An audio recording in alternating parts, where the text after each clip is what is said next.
thank you so much for joining another interview of Magnify Our Impact. And today I've got a great friend that I'm with in David Sanger. And I want to introduce David in this way because he's helped me enormously in my life.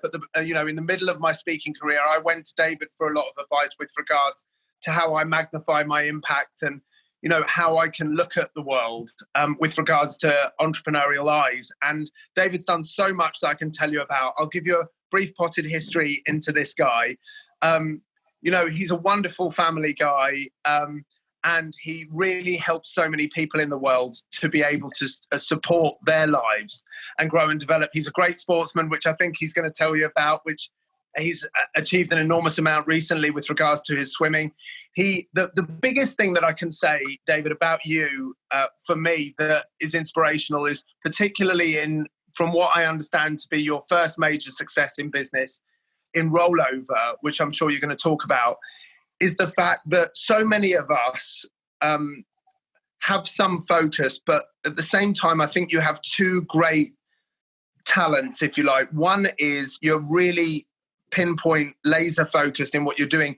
But the story I'm really interested in you sharing, because I'll never forget it as long as I live, it's really inspirational, is how you were doing one thing with Rollover and spotted a huge opportunity and were creative enough to see what the market needed and change the business model to a place that made you very successful. And I think so many of us go through life and we're on a path and we're doing okay, but right next to us, if we're working hard, is an opportunity to really leverage our resources. And I think, so David's done this very, very successfully. So I'm really excited to hear his story this morning. And thank you so much for joining us. Pleasure. Nice to see you. I'm sitting in Copenhagen on a sunny morning, and it's lovely. The Zoom is a wonderful thing because it feels like I'm next door or that we're face to face. Yes. So lovely. Thank you for inviting me to join you. No, thank you very much. And so, David, can you give us a couple of minutes on wherever you want to start is fine, whether it's when you were a kid or when you started Rollover, wherever you want to start. Take us back to the beginning of your career and how you grew things, and then where you are today. Give us a potted history to that. Rugby school, I went to Exeter University, read politics and economics, did not know what to do after university, applied to merchant banks and got in and had a few offers from investment banks, didn't want to go there. And I joined Ernst & Young and trained as an accountant. I had a 3-year miserable training, didn't enjoy it at all, and it wasn't really my thing, but in retrospect, it's a brilliant training. Then I worked in an advertising agency for a couple of years, and that really reinforced the point that I hate taking orders from other people. I hate being told what to do. I hate being a small cog in a huge machine. I'd much rather be the driver and the engine. So I started Rollover in 1991, which at first was a chain of coffee shops. And I opened my first one in September 91 in Hammersmith, then another one in South Kensington at the tube station, then Fulham Road at the hospital, and so on and so forth. And by the early 90s, I had 12 sandwich bars called Rollover. To develop a USP and a point of difference to Pret a Manger and Benji's and other sandwich bars, coffee shops, I put in these hot dogs that I'd seen in Copenhagen and elsewhere, and invented this machine where you spike a baguette on a hot spike and then you slide in this German-made Frankfurter and you have a really high-quality hot dog. And there we were with an addition to our menu. And then we started selling these machines to pubs and clubs and anyone that wanted to buy a machine, making a couple of £100 every time we sold a machine, and that was a nice additional sideline. And some of them would then come and order the consumables, some we'd never hear from again. And the turning point for that business was when Burnley Football Club said, we want to work with you, but we want you to give us the machines. And we were saying, well, hang on a minute, that's £5,000 worth of machine sales that you want us to give it to. Yes, but we will sign a free on loan contract for 3 years that we will only buy consumables from you for your machinery, and we'll do 50,000 hot dogs a year. So I did the maths, and actually over the 3 years, it was far more lucrative than selling the machinery for a one-time gain and never hearing from your client again. So that really was a transition and a turning point and changed the model of Rollover. And from there, we were able to phone people and say, would you like a free hot dog machine The only condition is you have to buy the consumables from us. And it'll cost you, say, £1 per hot dog for all the consumables, but you can sell it for £3.50, even £4 at the cinemas. And if you don't like it, just give the machinery back. So that was a big turning point. And we then started growing the business rapidly from the mid-90s and sold the sandwich bars one by one to invest in the hot dog business. That was one major turning point. The second major turning point was adding a huge range of other consumables: popcorn, candy floss, nachos, smoothies. And we were able to double, triple, even quadruple our turnover with key clients like Legoland and Drayton Manor, zoos and theme parks and cinemas who would take more of our consumables. So that was the early stage of rollover. And I sold that business to Piper Private Equity in 2006. Yes. Retained a 25% stake and remained as a non-exec until my secondary exit, when Piper, myself and management sold the business to Kerry PLC in 2015. In the meantime, I told you it was more than a 2-minute answer. No, it's great. It's great. In the meantime, in 2008, I started a business called Scent Air, which makes places smell of their brand.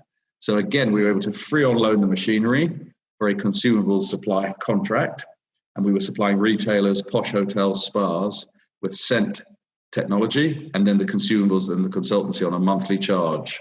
That grew very, very well. It was a fantastic business, and I sold that to an American company that did the same thing, Scent Air Technologies of America, in 2015. And one of your previous speakers or interviewees, Rob Hamilton, I joined Instant Offices as non-exec director in March 2007 with a view to growing and selling the business. And we sold that business to MML Private Equity in December 12. And I've had a few other non-exec chair positions since. I don't know if you want me to cover those in one line or leave those for No, it's great. Go ahead. So I was non-exec chair of Riverbank IT Management for 4 years. And there was the only time the free on loan model didn't work. And my idea was to help grow Riverbank IT was we would free on loan servers and laptops and IT equipment for an all-in monthly fee to include advice and the hardware. And didn't really work because IT customers said, why would I pay you X a month when I could buy that equipment and pay it off much quicker than the 3-year contract you want us to sign? Nevertheless, we grew that business more than 2.5-fold, nearly 3-fold, and I sold my shares back to the management after 4 years, and it was an interesting 4-year period. I was non-exec chair of Active Facilities Management Limited, also known as Active Workplace Solutions, for 4 years until December last year, December 19, and that business has also grown significantly. So, and then I've done some property development with a JV partner where we've built houses in Guildford and Thames Ditton, which has been terrific, creating a profitable revenue stream, but also making wonderful family houses has been great. Yeah. And I was chair of the advisory board of Roehampton Business School for 7 years, which was a very interesting few years doing that, trying to grow the business school. And I am involved with a charity called Trelaws, which is a residential school for disabled people, and help them with their fundraising and events and organising, as well as being a donor. So that's a slightly more than 2-minute snapshot. No, it's awesome. And no, because it gives us a real flavour of what you've done and who you are and what's important to you. So just, I know that, we were chatting before, David, about your ability to be able to stay focused, laser focused on something and really commit to something.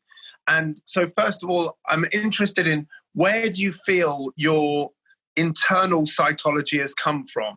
Because we've talked as friends many times in the past about, I've asked you, I know when you invited me to your home, about, success and how you stay focused. And I also want to get to your sports side of your life as well a bit later. But where did this psychology come from, this discipline and psychology and your success come from in your head? Was it your parents? Was it somebody at school? Was it your reading? What do you think most of all gave you that platform? It's a really interesting question.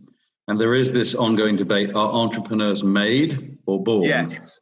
Without getting into that debate, the factors that make an entrepreneur And the other factors that make an entrepreneur successful, I'm lucky to have. One is I've always been extremely competitive, sometimes too much so. Sometimes when my sons were small and we played table tennis or swim or football or running, I wouldn't let them win. And people would say, oh, let them win. I go, it'll do their confidence good. And I go, no. When they finally beat me in a race or at tennis or at swimming, they will have earned it and it'll be a real victory. So that's times when perhaps being overly competitive is not necessarily useful. But on the sports pitch at school, playing rugby, hockey, tennis, athletics, swimming, water polo, I just have always been very competitive. Why is a different question, but I have been. So that led me to always want to win, whether it's sport or business. So the fear of failure is another factor, and that's linked to always wanting to win. So when I started my business, I wanted to be the boss. I wanted to be in charge. I wanted to have free time when I wanted free time. I wanted to create wealth and success and independence. And the fear of failure was a huge driving force. I remember when I was a trainee accountant and had an argument with my dad on the beach on a family holiday. And I said, I'm leaving Ernst & Young. I can't do this anymore. And I want to do my own thing. He said, no one leaves at this point till you know what you're doing next. And I said, I'm just unhappy. I have to leave. And I'll find out what I'm doing next. And he said, you'll fail. You'll be a failure. It won't work. You need to work it out first, what you're going to do. And those words were always ringing in my ears because I was determined not to be a failure. I had to make rollover work for myself to prove him wrong. And just because the same as always wanting to win at sport or any competition is so important, same in a business, you just have to make it work, whatever it takes. And I kind of have that drive in whatever I'm doing, which most of the time is beneficial and useful, but occasionally can make you seem a bit OCD and a bit extreme to some people who don't have that. What do you tell yourself, or where did this come from? Why do you have this? Were you born with it, or is it something that when things get tough in your head, you say, I've only got one life and I'm going to make it count? What goes on in here for you to be able to think like this? I don't think it comes from having insecurities. Well, for me, it may with some people, but for me, it doesn't come from an insecurity and the wish to prove yourself. Because I was lucky. I came from a very loving home. I had a successful father. Both parents were always encouraging me and telling me, you can do it. You're great. You've got the skill and the ability. So I had an innate confidence. Okay. And so I had a self-belief. So that self-belief coming from that loving home and parents instilling that confidence in you gives you the belief you can do it.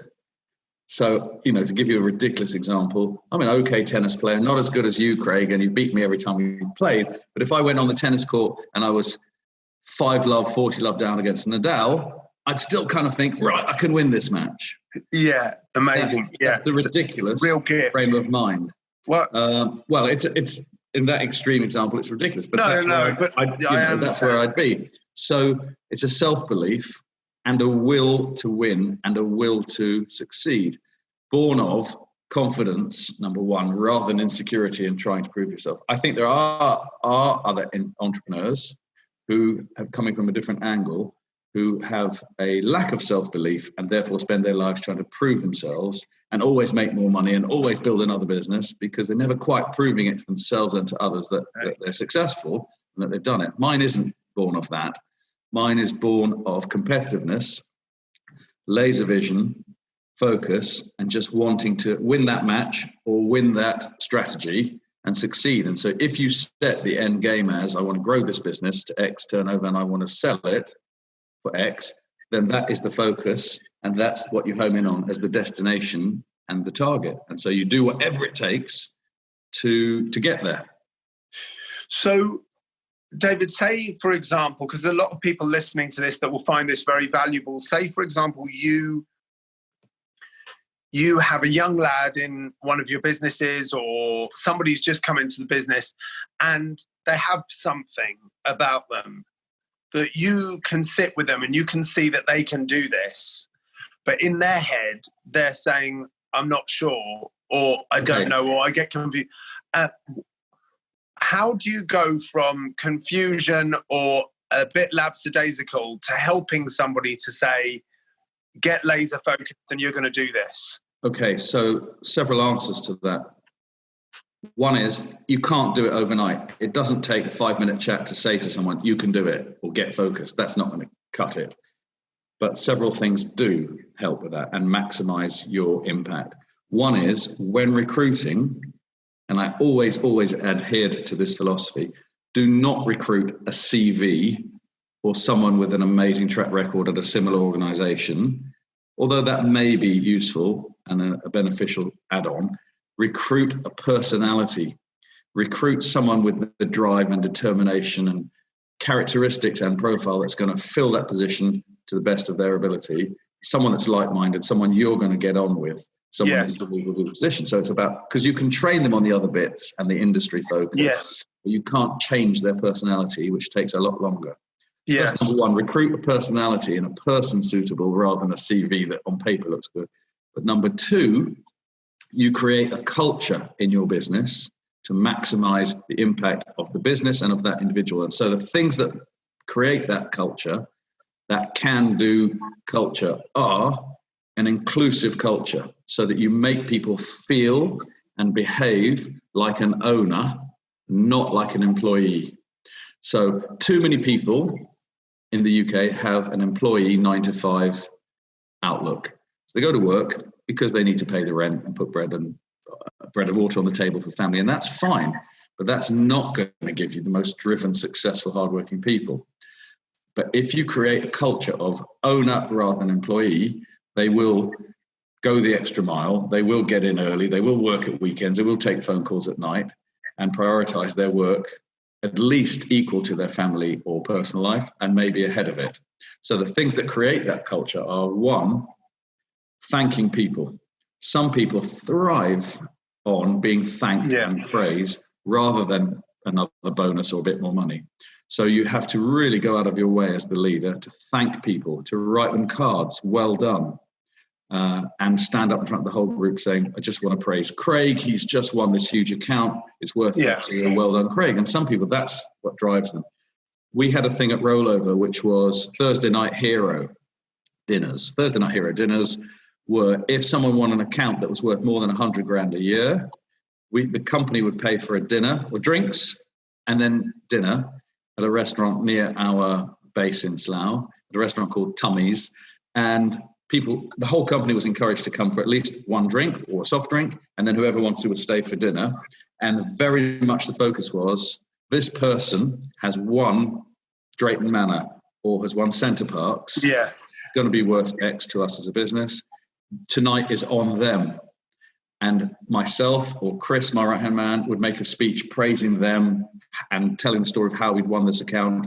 And the person who was the hero of the evening had to stand up and make a short speech about what had happened in the account winning process, how they'd achieved it, and any other insights into this account win.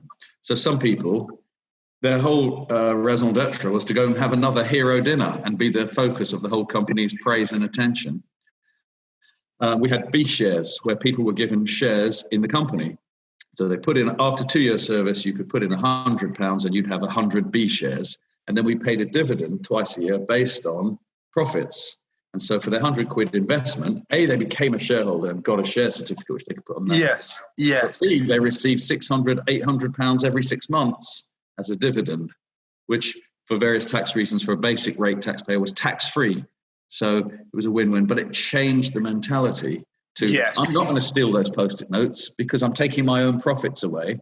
I'm going to think like an owner. And look after, absolutely. So they would then tell the others, don't take the Post-it notes, or don't throw away that paper, or don't print on headed paper, or just millions of little examples, or where would the ink be cheaper, or who are we buying our services from for garbage disposal. So you're all a team, absolutely. And then we had loads of other things that build that culture. We had rounders matches in the park where people could bring a partner and or kids, and we would pay for an amazing buffet with beautiful food, wine, champagne, and everyone would come along and it would be a sort of team day, and that helped the culture. We had a boat trip once a year where we took all our top customers, well, 100 to 120 of our top customers, And I'll never forget one of these boat trips. And we would insist that everyone had to come. And I'll never forget one of these boat trips where a very senior guy from Compass, running 800 schools contracts, where we were supplying food to these 800 schools at Scholar Rest, part of Compass, as he took a sip on his pins on this boat trip on a lovely summer's day, said to me, David, it's amazing. Here are your top 120 customers. And I've just been chatting to a girl who's brand new receptionist who started last week at your company. It's amazing you bring your most junior people to your big event of the year for all your customers. And I thought about this for a second. I said, Steve, it's amazing that you wouldn't, as a large organization, make your staff feel included.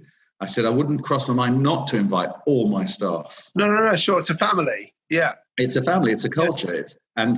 I could go on and on about things that build a culture. One more quick example that is important is when people started, I read lots of books about management. And in Japan, when you start at a company, you swear an oath of allegiance to the company and you bow to the president and he bows to you. And you kind of think in your life, well, in your mind, I'm here for life. This is my home. This is my company. This is my provider. And in Japan, maybe less so now, but it used to be, you'd be there for 30 years. In England, it's, I'll try this for 6 months. And I don't like it, I'll move on. Yeah. I thought, how do you actually change that mentality? And one of the things we did was on their first day, people could choose various colors of paint. And they would then dip one or both hands into paint, but children's safe paint. Yes. And then put their hands print on the wall in reception where it said, welcome to the rollover team as a heading. And then they put their handprint on the wall in any way or shape they wanted to. Yeah. And then they'd have to go wash their hands and sign their name or write their name below the handprint. And people would often literally do this, come back a minute later and wash their hands and go, I guess I'm here for good now. And they'd say it, but at some level they were thinking it. And then when I sold the business to Piper, they said, presumably you paint over the people that have left. I said, no, that's an absolutely ridiculous thing to contemplate, because whether they were here for a week, a month, or a year, or 10 years, they have played their part. They've been part of the journey. Fantastic. On the wall. And a few months later, Piper did paint the whole wall over, said it looked too messy, and changed it to a lovely corporate sign. And what does that do for your culture? Well, it might make you look more professional to a visitor, but to your staff, is that business has gone. Absolutely. But there are lots of things that build that culture and maximize the impact of your team. David, there's so much there, and I can see it all. It's very interesting visually how you've described it, because, that it's not simple, but everybody can do that. You've got to build the profitability to be able to do a boat trip with 100 people, but everybody can be inclusive, providing they believe in it. Just talk to me a bit more about, because I'm fascinated, just one more question around your past and, where all this came from. Because I'm a huge believer, as you know, you mentioned books. I'm a huge believer in learning and also about modeling excellence. And I guess that's why we're here is who are the people? You mentioned your parents, and I know that they've been a huge, huge part of your life.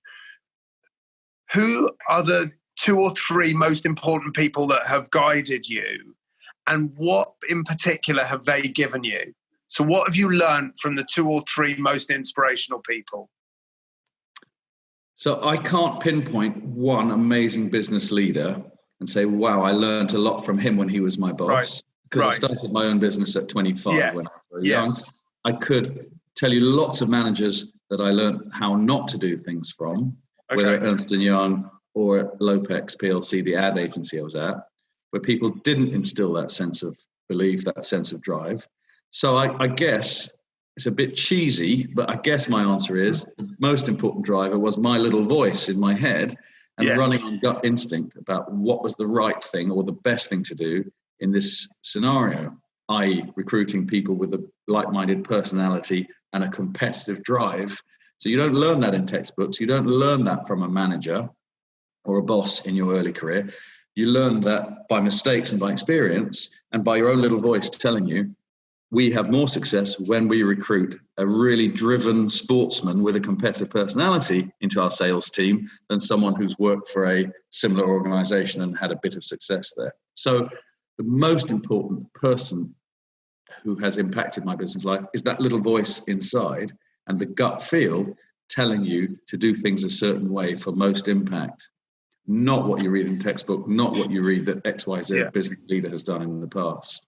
So I've read lots of books and I've sought inspiration from Jack Welch, who built GE, and many others, but they're all little snippets here and there. There hasn't been one amazing driving person that I've emulated or copied. I've done it by gut instinct. And that's really powerful. So, we haven't yet talked about money, but I think, for a lot of people, especially now, it's an important energy. And you also mentioned you came from a loving household, and we haven't talked too much yet about our values and about love and we've talked a bit about looking after people. But many people that are watching this are in the international development world, and they're running or working with charities. And what's important for them is, and it is the same and it's different to sales traditionally because it's fundraising and the dynamic is slightly different, but in essence, it's the same. It's money, it's creating a resource, an important resource to help your beneficiaries, which whatever form of business or charity you're in, you want the people that you want to help to benefit.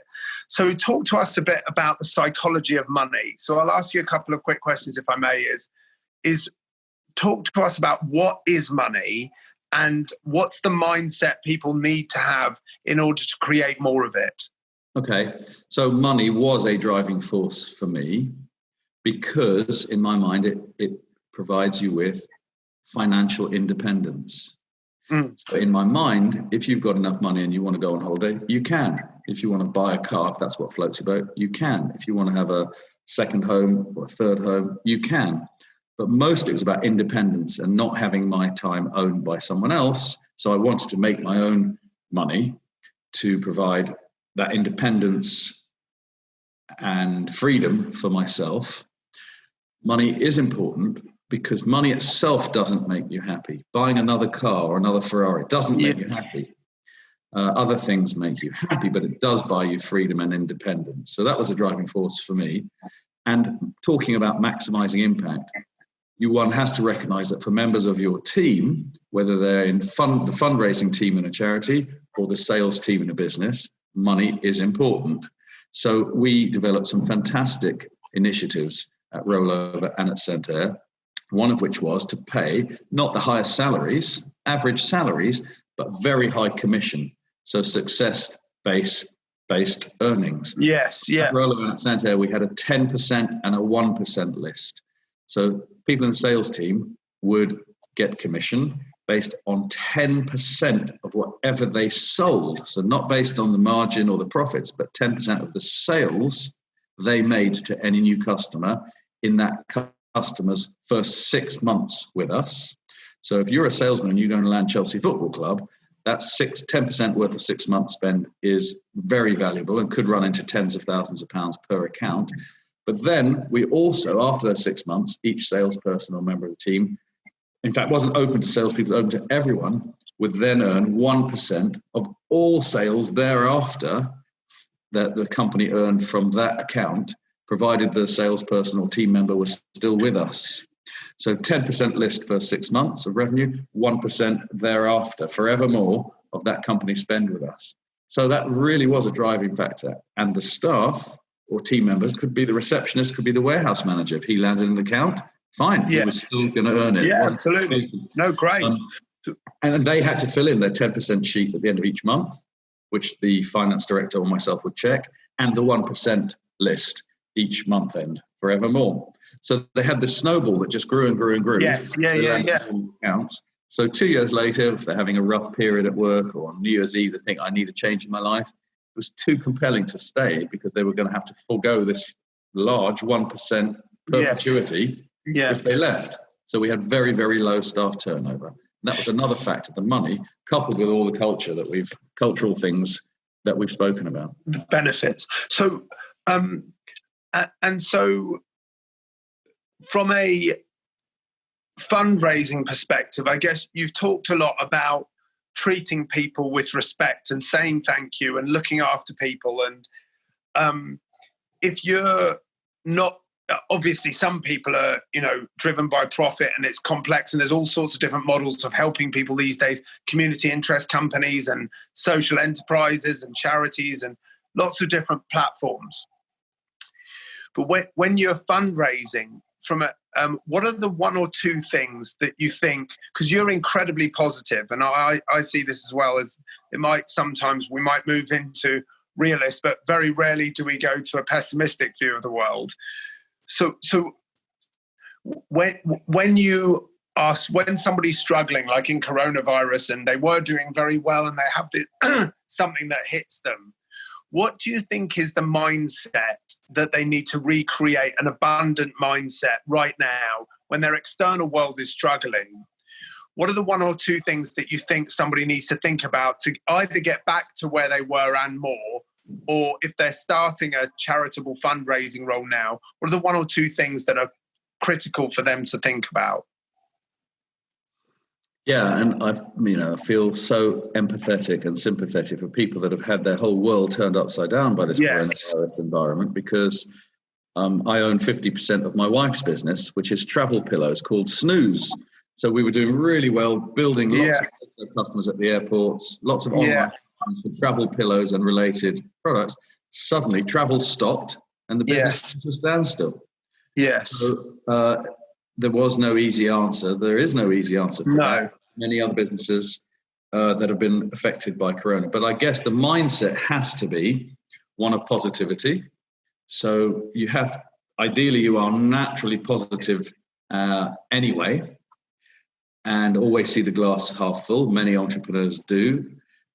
So if you have that naturally, it's there in abundance. If you don't, you have to engineer it and not get down, not allow yourself to become depressed at circumstances, but to look at the positives, which are, right, I'm going to use this period to build my framework, to change my processes, to get my house in order, to get my ship sailing on a course I want to be on.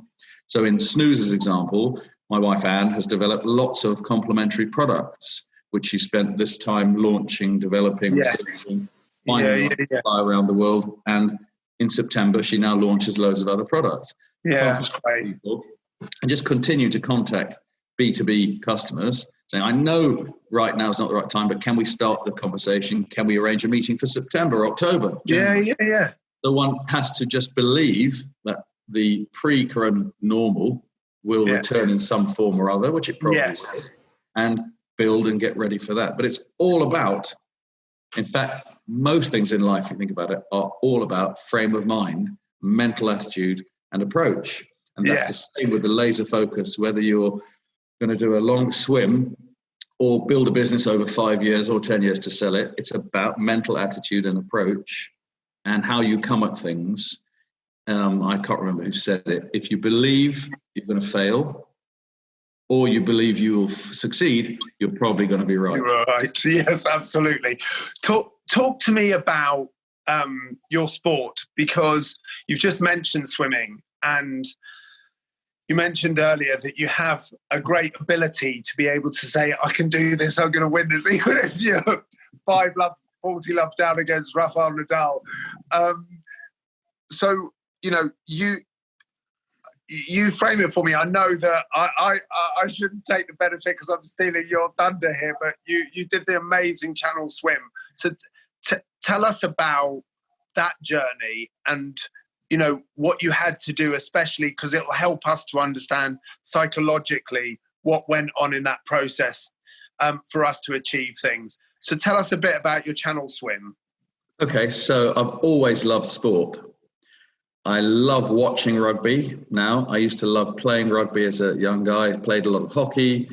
I love playing and watching tennis.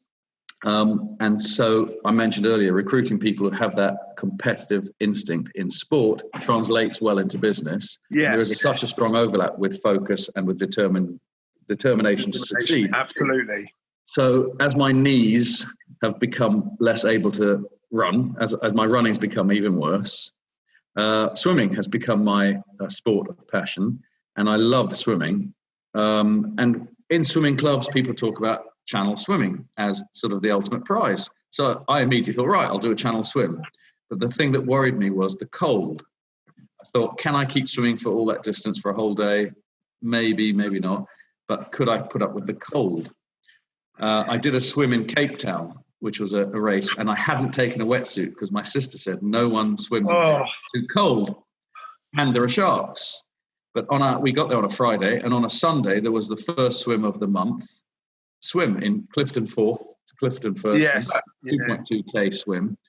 And I went down on the beach, and the lady said, "Oh, come, we always have a couple of mad Brits who do the swim without a suit." So I, in a sort of 10 minutes to go to the start, signed up, and just before the start, she said, "Here, use this hat, you'll get less headaches." I went, "Why? How cold is it?" She said, "It's 10 degrees. And that is really cold in a suit." Proper cold, yeah. But without a suit, it was really cold. So I go down to the edge of the sea, and the starter says, "Everyone in 2 minutes. 2 minutes to go." So all these people in wetsuits are getting in and warming up. I put my foot in the water. So I went, "I don't know if I no way." And I said to the starter, everyone else has now gone in the water, I said to the starter, "Give me 10 seconds warning." So for the next 2 minutes, I was thinking, I don't know if I can do this. I don't know if I want to do this. And suddenly the gun went, and I just went, "Go for it." Just went in, arms spinning, absolute maximum stroke rate. And I didn't feel cold. And I really enjoyed the 32 minutes of this race. Came out thinking that was great. And I wasn't cold. Turned to my wife and my sister who were on the beach, said, "I'm going to do the channel swim," because I wasn't cold. So I forgot about the distance and the other challenges. So I signed up, paid my money for a channel swimming place, paid for the boat 18 months hence. And suddenly, which was booked for the middle of August 2019. And suddenly in February 19, I thought, I don't know how much training to do. I don't know whether to put on weight or lose weight. I don't know how much cold water training to do. So I hired a coach called Red Top Swimming, a guy called Tim and his assistant Niels. And I learned from them how much swimming, how much cold water swimming. And that moment, with 6 months to go, from that moment on, failure was not an option. I had to do this channel swim. Once I told friends and was fundraising for Treloar's, became even more pressure to make it to walk up the beach in France. So I did the necessary training, and I just believed that I would do it. And the power to imagine and to play in your mind that moment of crossing the finish line, that moment of walking up the beach is so important.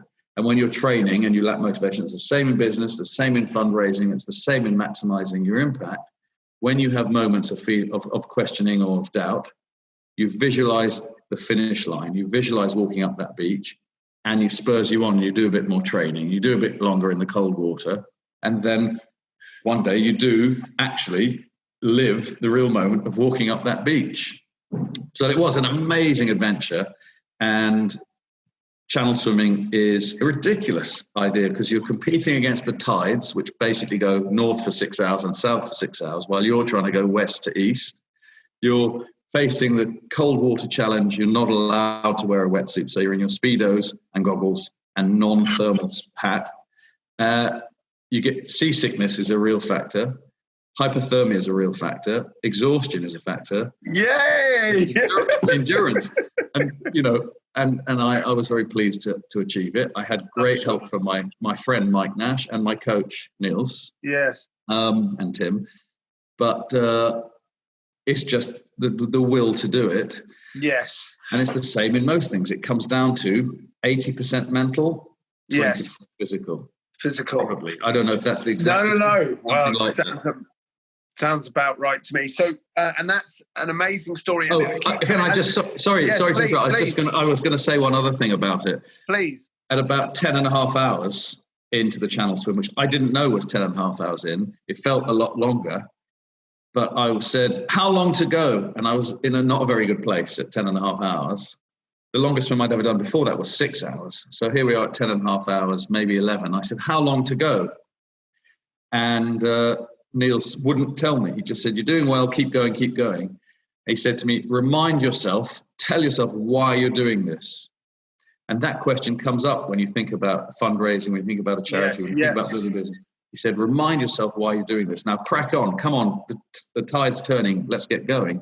And I put my head in the water and thought, I can't think of a single reason why I'm doing this. And I just carried on swimming and came up for the next feed 40 minutes later, said, I can't think why I'm doing this. But when you're running a business and when you're building a charity, when you're Yes. Whatever it is, your purpose. Keep reminding yourself, why am I doing this? Why am I raising money for these beneficiaries? Why am I building this business to sell it? And Yes. sometimes write down, put them on the wall, put them on the boardroom wall, put them above the loo, put them above the bed. This is the reason. This is our mission statement and factors, if you like. And it does remind you. Yes. That's really powerful because it gives you that real sense of purpose. And there's another piece that you mentioned, which is from a sensory perspective, as you said, it's so important to keep seeing that beach in France, to visualize your goal, isn't it, through your purpose. So I guess the backdrop of this is your purpose, your reason why you're doing it. And in front of that is to have that vision, which you had, about getting there in your mind. Is that right? I mean, is that absolutely fair? Yeah, absolutely. And it doesn't matter what your destination or target is. You know, in your case, Giving Africa, which we talked about 2 years ago, was you could envisage these kids that were in absolute poverty in a schoolroom, fed and gaining an education. Absolutely. So obstacles come up, whether it's a child, whether it's building a school, whether it's building a business. When the obstacles come up, you just force yourself and your team to move these obstacles out the way because of your destination is such a compelling reason and motivation. So it's so important to get in mind and in front of mind. Yes. There are two final questions, David, I'd love to ask you today. One, and I've struggled to ask you this, but I'm going to ask it because I think it's important, which it's not negative, it's just difficult, is that right now, you know, especially, the world has so many problems. It has so many difficulties. It has so many of those obstacles. What do you think right now is the biggest challenge that we have? And how can we, as a global entity, as a global human race, how can we manage it right now or even overcome it? It's so difficult as one human of 7 billion to think, how can I change the world? And I often get frustrated. I look at Trump making a ridiculous speech. Yes. I look at mistakes politicians make. Yes. If you think to yourself, I can't do anything, then you won't be able to do anything at all. But if you think, how can I play my tiny part in changing the world, then you can do something towards that. So, for example, we recycle everything in our house religiously. The plastic goes in one, glass goes in another, food goes in another. And you kind of have less environmental impact on the world if you do that little thing at home. If I go to the beach and there's litter there, I don't just go, oh, that's someone else's litter. I pick it up and take it with me or put it in the bin. And so it's the little things in your own life, turning lights off, saving electricity, being environmentally friendly, environmentally conscious, makes small changes to the world. Being a kind, good person in your relationships with everyone, even the people you don't like, even your noisy neighbor who's driving you to play music, being kind and easy to deal with makes a positive impact on the world, rather than trying to think, I can't change the Cold War, I can't change politics in America. But what you can do is control and influence the things that you have control over. So that's the place to start, and do every little thing in your own life the best way you can for yourself, for the people around you, and for the planet. And that makes so much sense because, that's when I look at what I don't know about the school in Africa, but I recognize it because I go back and talk to people, and you've done this on so many different scales, is what you find is when you create these positive acts, you don't know, you hear about them later. Like if you share something with Oscar and then 5 years later, he's going to do this, he's going to help another 300 people because of that little thing that you shared. And then there's ripples in the pond. Absolutely. So, David, one final question, which again, you've done very well today, obviously with what I perceive to be big, difficult questions. But my final question is for the next generation, and whether we have made a mess of it or whether we've made good of it, I don't know, probably a bit of both. But when you look at your boys and all the youngsters coming into the world of work, what is the one piece of advice that you probably do give your sons, or you give all the youngsters, that they can think about for the planet or for themselves over the next generation? What's your biggest piece of advice?